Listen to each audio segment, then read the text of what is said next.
Bizarre Brain Comics.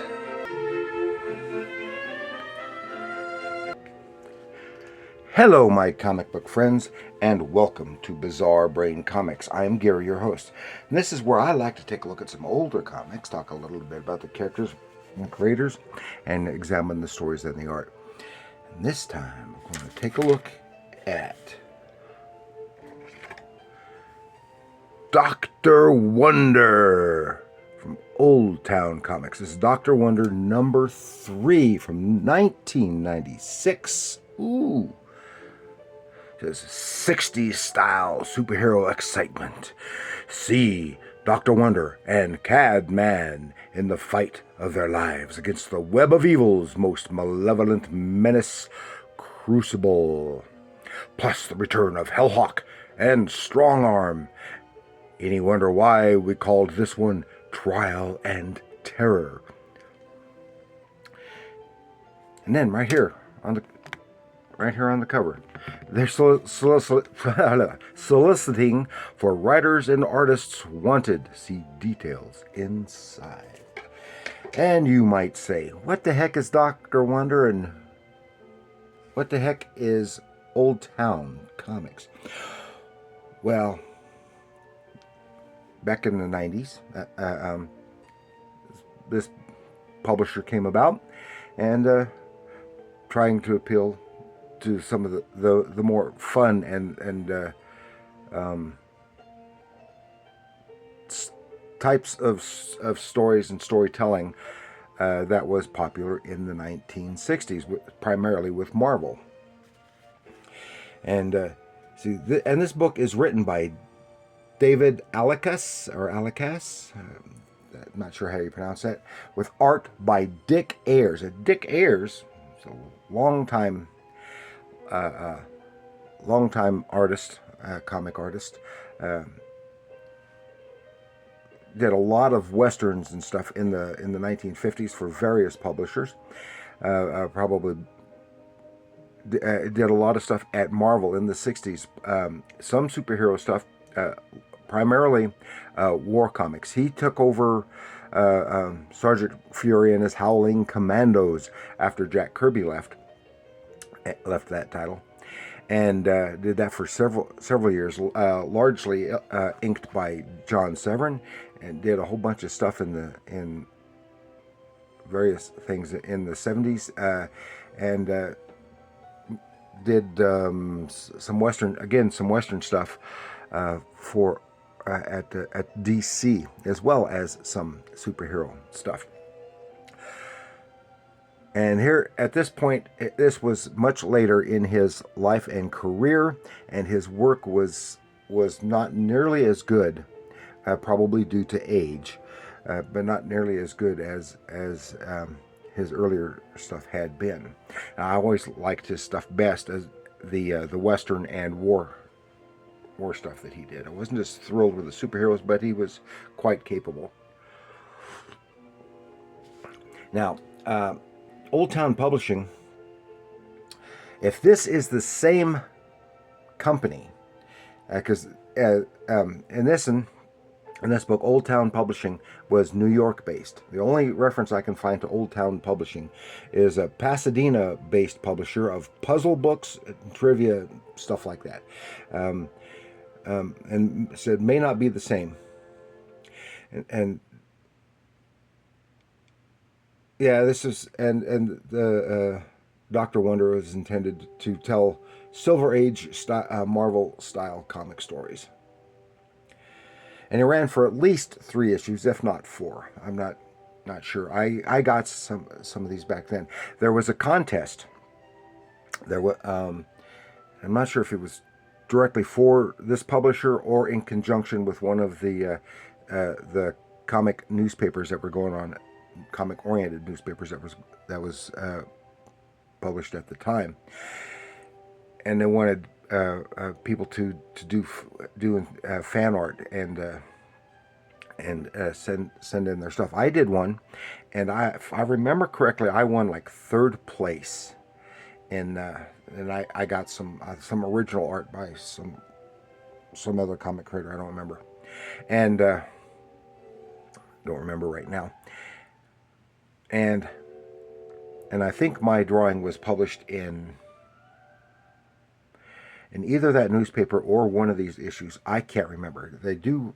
This does have some printed fan art from there. I can't remember much. Now, Dr. Wonder.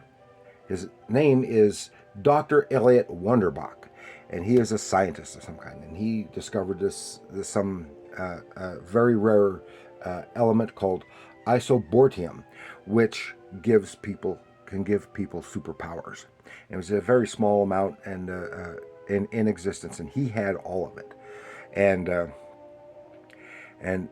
this takes place in, of course, mid '90s, right at the beginnings of the internet, and so the internet plays a part. There is a internet related character named Gil Bates, very loosely based on Bill Gates, and he is a villain. And some hackers stole all of his information, and they also managed to get in and steal all of his isobortium. Now he had powers. He was given powers, and himself, and that's where he got the name Dr. Wonder. But these evil people in the web of evil. See, the internet, the World Wide Web of evil, and they created some superpowered beings of their own, which he has gone up against. Now, part of his powers is that he absorbs the powers of other people who have been given powers by this isobortium. And these are the characters that mentioned here: Hellhawk and Strongarm. He captured them, and now they're going for a hearing with the grand jury.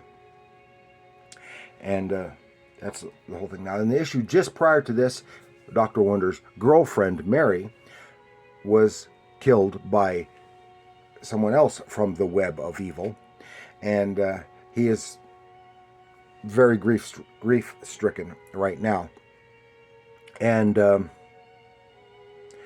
that was someone else associated with the web of evil, the Constrictor. It turns out that the Constrictor got his superpowers from something other than isobortium, just as I think this character, the Crucible, is as well. Because, well, we'll get into that.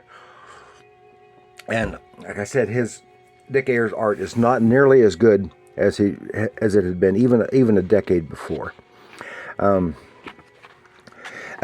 he is inconsistent in his appearance.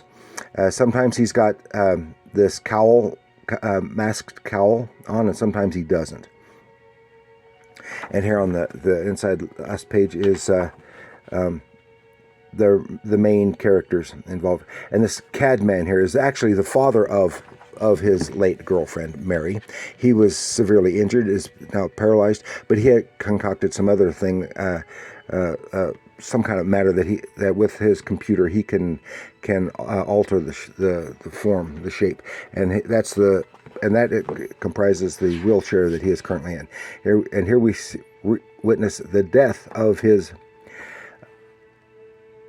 girlfriend Mary, but it's a nightmare. Oh, and he had fallen asleep in the car as they are going to the courthouse, Pikers Island prison, and where they're going to see appear before the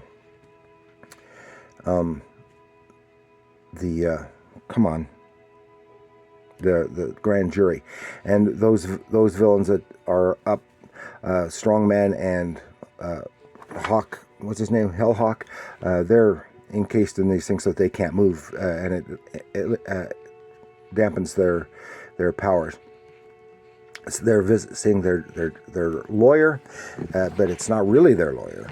They realize that because he is from the web of evil to get them out. Meanwhile, on top of the building at the courthouse where they're in the courtroom that they're going to be appearing in is the character that we're being introduced to, the Crucible. He is a synthetic being with another man's mind in that synthetic being, and he is basically their slave, because they're holding. He wants to get back into his own body, and they're holding that over him until they can use him. So they get into the courtroom, and they start talking, lots of talking heads, reviewing what has happened before. The lawyer basically is accusing the Dr. Wonders. You mean you didn't notice 100 megabytes going missing about his stuff? And he said, hey, I never told anyone how much data Bates stole. And that's Gil Bates is the guy who stole all that information. Of course, I was too embarrassed. So then he realizes, and he jumps him. Dr. Wonder jumps him, take off his mask. It turns out that is Gil Bates in disguise, not really the lawyer. Meanwhile, this is the time for the Crucible to go into action. And inside his synthetic body, he mixes chemicals for anything that he needs. In this case, sulfuric acid, and boom, the ceiling falls down, but Dr. Wonder holds it up so it doesn't squash everybody. And his assistant, I've forgotten her name. It says right back here, Patricia Brooks. She releases the two villains in a case because this bit of ceiling is too heavy for Dr. Wonder, but now he can absorb their powers, absorb their strength to add it to his own, so then he can handle that weight, and he gets the flight power. He moves, flies up, and now he's in conflict with the Crucible. And Crucible goes over the side, and he punches out Strong Arm, and then he tries to get everyone out of the courtroom in the battle, but just fight. Crucible mixes chemicals, does strange things, has some ice, and he throws Cadman that's out of his wheelchair into the river outside. Meanwhile, Gil Bates had tried to get away, but the warden, the prison warden, holds a gun on him, but not because he's a good guy. He says, "You shouldn't have tried to expose me, Bates. We had a deal." So all this was deal. He was the warden was corrupted by Bates, and now he's going to kill him so he can get away. But he manages to zap the guy, the warden, and stop him. So he gets Bates back, but he has to leave because the old man is falling into the river. He has to go save him. He still has the flight power of Hellhawk. And here we go, Silver 60s section. They have a lot of text.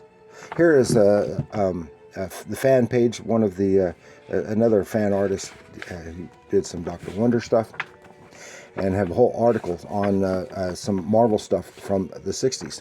Then we're back to the story, and he tries to save the